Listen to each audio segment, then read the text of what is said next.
So on this channel I've talked a lot about Unreal Engine and animation, and I have actually praised Unreal Engine a lot for how good it is and how it enables us 3D artists and animators to make really good and photorealistic projects very easily.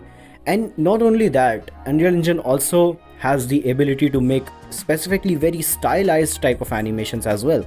And so I have been one of those people who really likes Unreal Engine, and I have been, loving the direction Unreal Engine 5 has been going for.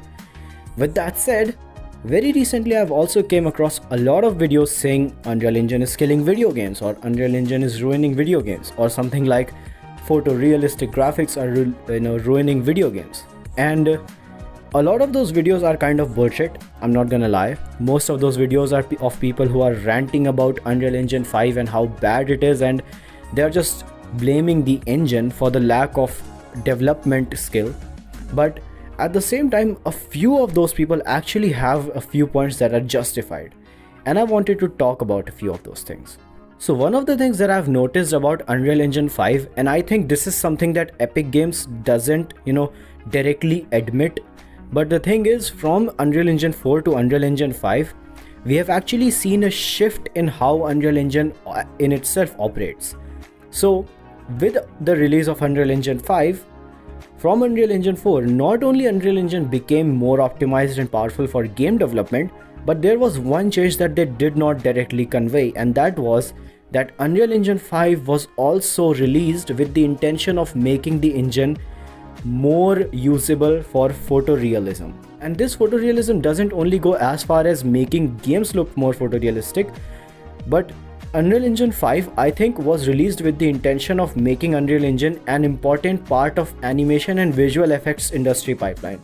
This is something that I think Unreal Engine has not been upfront about, because I think this will make gamers even more angry than already they are. But the thing is that it is true, because while making the engine itself look good in general, it also is going to increase system and hardware requirements. Now, don't get me wrong, Unreal Engine 5 actually achieves the exact same graphics quality as Unreal Engine 4 with actually less of hardware requirement.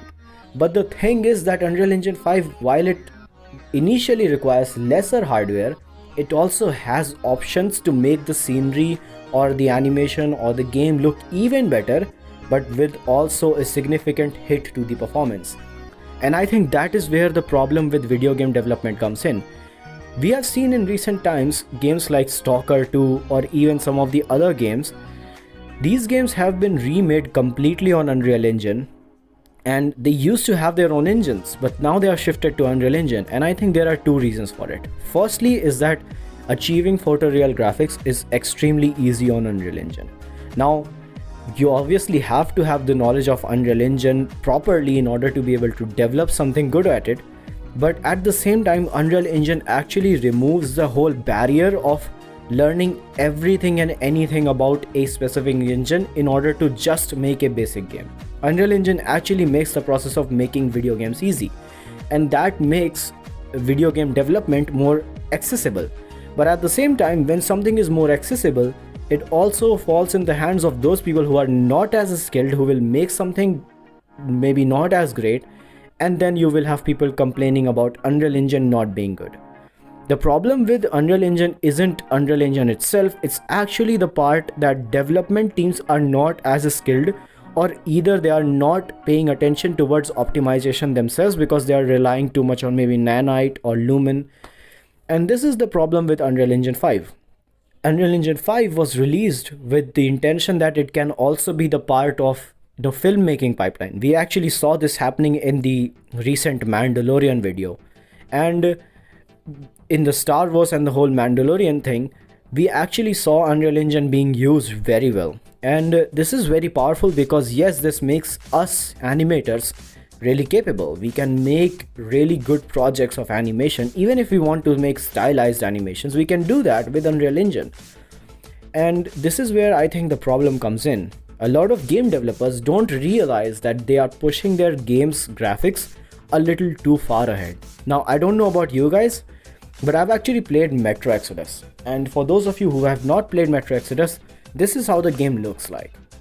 And look at these graphics. I mean, do you really have something to complain about these graphics? I don't think so.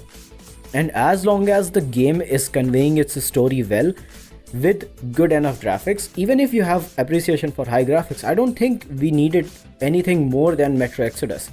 But now we are reaching into that era of video game graphics where the improvements are very minuscule while the performance hit on the actual hardware is extremely exponential. So, I mean, one of the reasons why I'm saying this is because Stalker 2 is barely able to get 60 FPS on a 4060. I'm not gonna be able to run that game on my laptop. So, this is a big issue.